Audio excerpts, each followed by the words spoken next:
Before this hearing even begins, we need to understand what's at stake here. This isn't just another traffic case. Alan Hernandez is facing a felony DWI charge, meaning this is at least his third time being caught driving while intoxicated. In Texas, that pushes the offense into serious prison territory, with a possible sentence of 2 to 10 years behind bars. But here's what makes this case interesting. Hernandez isn't being portrayed as someone with nothing to lose. According to the defense, he's working 2 jobs, supporting his daughter who's about to start college and helping care for his elderly parents. On paper, it sounds like someone trying to keep life together. So the question becomes, does this man deserve another chance at probation? Or has the court already given him too many chances? 2022 CR 2976, State of Texas versus Alan Hernandez. Can I have parties announced for the record for the state? Brittany Sparks. For the defense? Sophia Martinez. And are you Mr. Hernandez? Yes, ma'am. Mr. Hernandez, I'm going to show you what's entitled Court Admonishment, its waivers and affidavit of admonitions. Did you review that document with your attorney? Did you understand it? Did you sign it in all the appropriate places? Yes, ma'am. Did you understand you're charged with driving while intoxicated, third or more, degree felony? The range of punishment for that offense is anywhere from 2 to 10 years in prison and up to a $10,000 fine. Right here, the judge is doing something that might sound routine, but legally, it's extremely important. She's making sure Hernandez fully understands the charges and the possible punishment. In felony cases, the court has to confirm that the defendant knowingly understands what they're facing before moving forward with any plea agreement. And in this case, the stakes are serious. A third-degree felony DWI means the punishment range jumps to 2 to 10 years in prison and up to a $10,000 fine. That's a huge difference from a typical misdemeanor DWI. So when Hernandez confirms he reviewed the documents and understands them, that statement becomes part of the official record, meaning later on, he can't claim he didn't realize how serious this case really was. Understand? Yes, ma'am. Showing you the plea bargain page. Did you review that page with your attorney? Did you understand it? Yes, ma'am. According to the plea bargain agreement, the state is proceeding on count 1. Your punishment is to be assessed at 4 years in the prison. There's a $1,000 fine probated, and the state recommends community supervision. Did you understand that to be the plea bargain agreement from the state? Yes, ma'am. Next, I'm showing you outside the plea bargain agreement. The state is requesting that your community supervision be for a term of 4 years. There'll be a TAP evaluation, 150 hours community service restitution. You to follow the recommendations from the TAP evaluation, DWI intervention, VIP live, 2 years Texas driver's license suspension and admission interlock for half the term, and a 10-day jail sanction. Did you understand those are recommendations from the state, and the court does not have to follow those recommendations? Yes, ma'am. Then to the offenses charged in count 1, how do you plead? Guilty, not guilty, or no contest? No contest. State any evidence. Yes, Judge, State Office States Exhibit 1 and all attachments. Court will accept into evidence states exhibits 1 and attachments and review the same.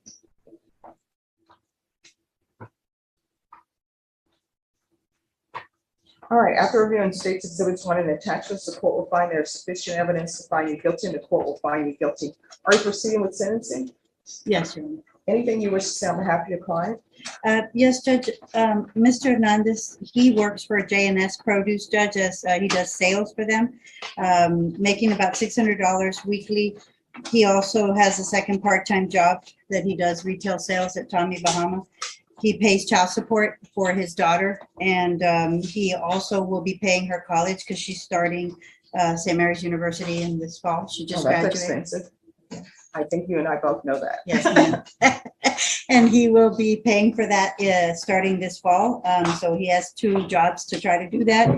He also helps support his 78 and 79-year-old parents who live in Lubbock. So he is working really hard to try to stay in compliance, Judge, with everything he needs to do. He is asking the court to follow the probation and to grant him the 4 years probation and follow the plea bargain agreement, Judge. All right. Listen closely to the defense attorney here. Instead of arguing about whether the offense happened, she focuses on humanizing Hernandez. She talks about his 2 jobs, his daughter starting college, and the financial responsibilities he's carrying. This is a very common strategy during sentencing. The defense is trying to show the judge that prison wouldn't just punish Hernandez, it would also affect the people who depend on him. But the judge adds an interesting twist. Instead of simply ordering the 10-day jail sanction, she offers him a choice: 10 days in jail or 30 days on a GPS monitor where he can still work. That's the court balancing punishment with practicality. And honestly, both options send a message. This isn't just probation with a warning. I normally don't do this because we have COVID. I do. With regards to the 10-day jail sanction, you can either serve that 10 days in custody and be done with it, or either I'll put him on GPS. And if he expects to work during the time he's on GPS, then he's going to be on GPS for 30 days and he'll only be allowed to work. Okay, Judge, I Or think, he can do 10 days in the Bear County Jail. all right, so the court's not gonna hold that in abeyance, you're gonna, okay.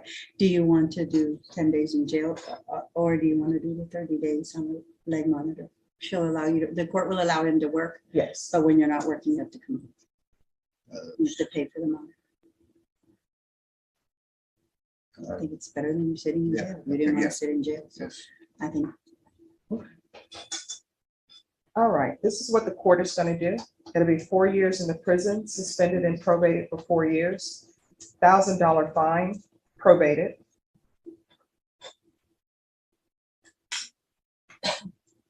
$150 hours of community service restitution. 40 of those hours will be waived if you provide proof of the COVID vaccination. The court is not requiring you to get the COVID vaccination, but if you do, 40 of those hours will be waived. There's to be a TAP evaluation, plus follow recommendations of TAP. Counsel, if TAP recommends inpatient treatment, you can always come back and we can have a hearing on that. all right. I want him referred to felony drug court first. There should be the DWI intervention, VIP live, 2 years Texas driver's license suspension, ignition interlock. And I know there's a request for ignition interlock for half the term, but I'm going to say ignition interlock no less than half the term. And if you want it removed at half term, then I will consider it.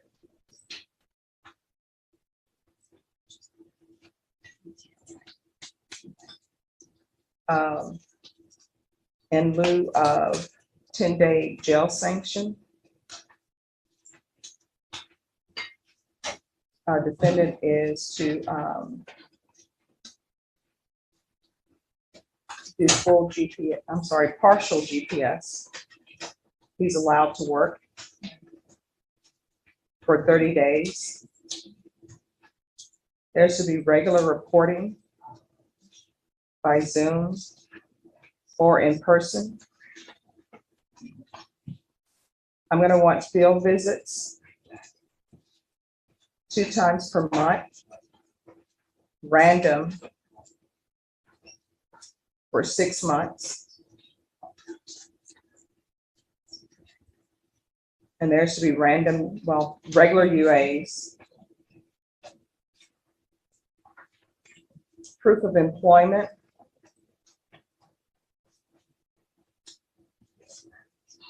Within 30 days. This moment from the judge is actually one of the most powerful parts of the entire hearing. She stops focusing on paperwork and starts talking about the real consequences of drunk driving. Her point is blunt but true. The driver who's intoxicated often survives the crash, while innocent people, families, children, other drivers are the ones who suffer the worst outcomes.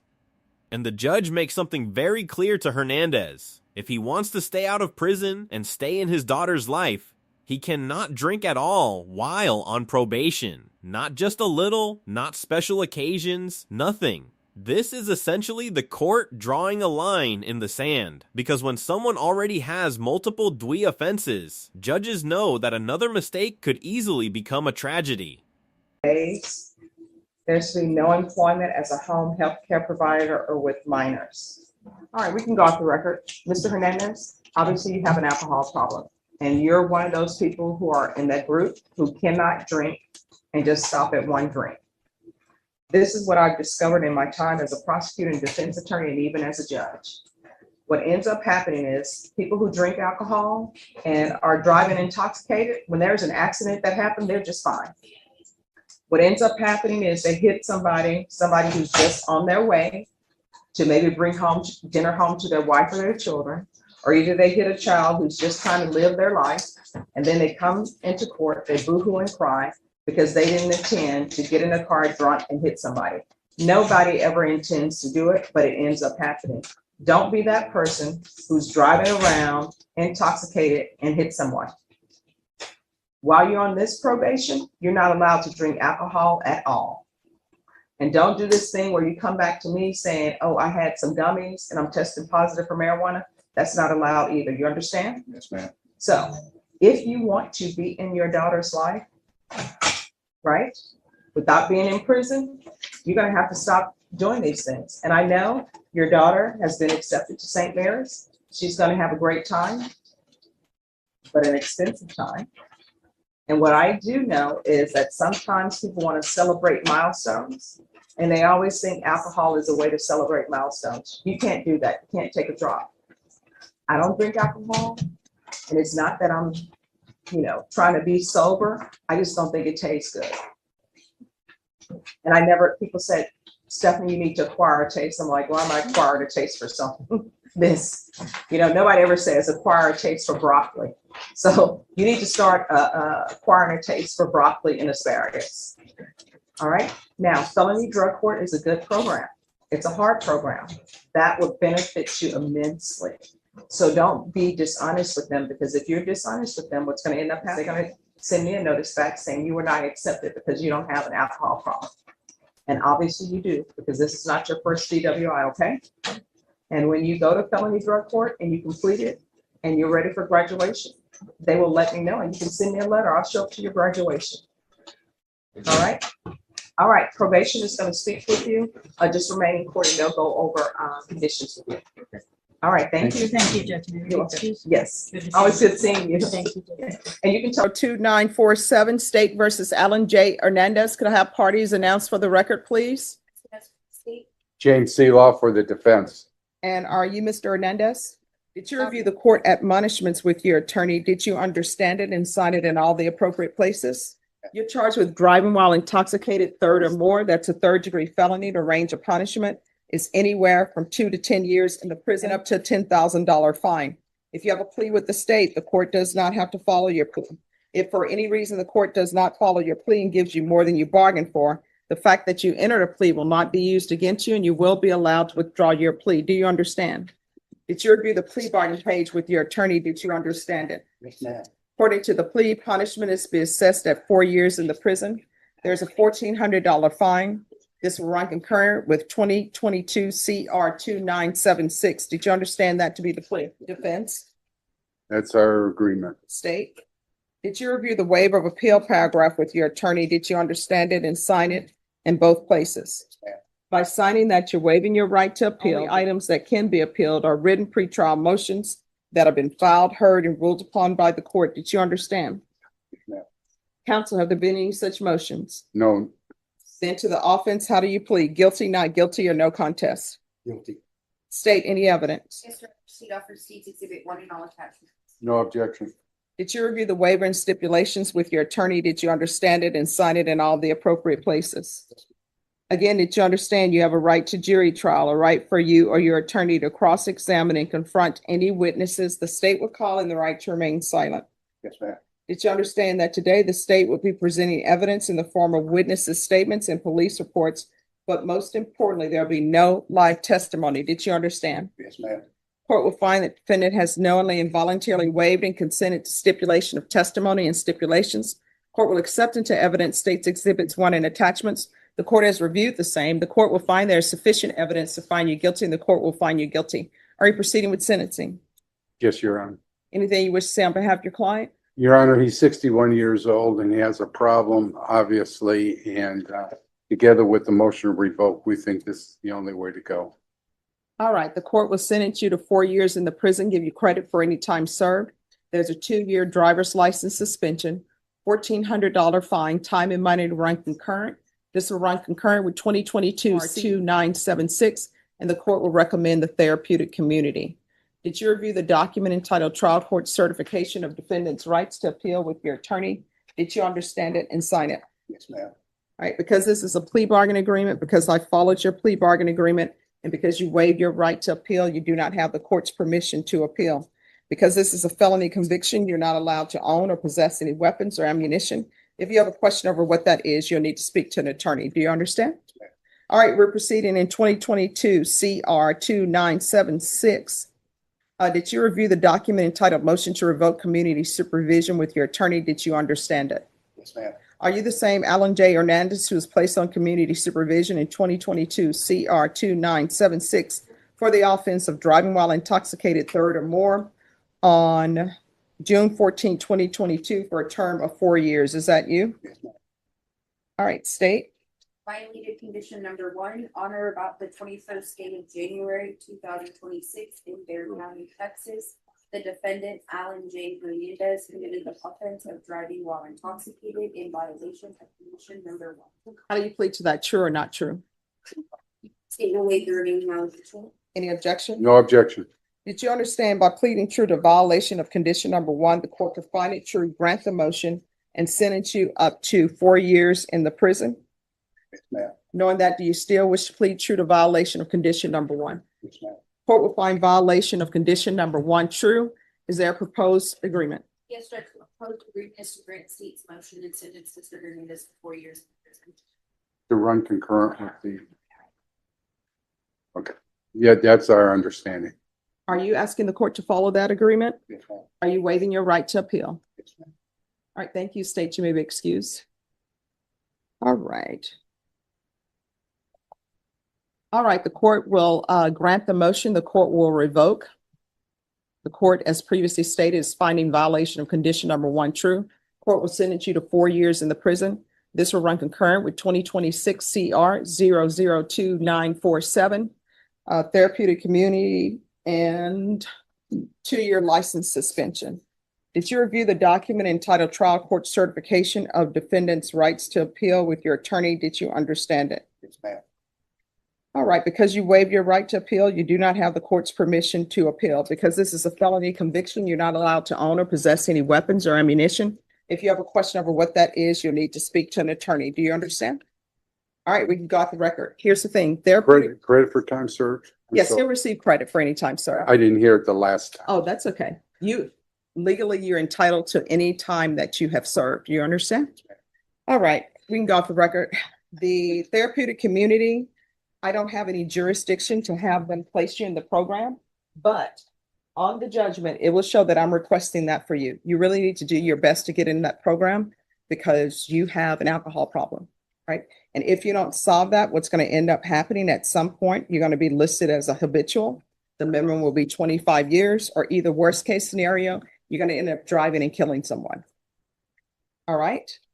All right. Good luck to you. When you're released from custody, if you can't find a sober support house to live in, you come back here. I will pick up the phone if I'm still here and find a place for you. Okay. All right. Good luck to you. And this is where the story takes its final turn. Despite the opportunity Hernandez was given earlier, the court eventually deals with another Dewey case in a violation of his probation. Once that happens, the judge has the authority to revoke the probation entirely. That's exactly what happens here.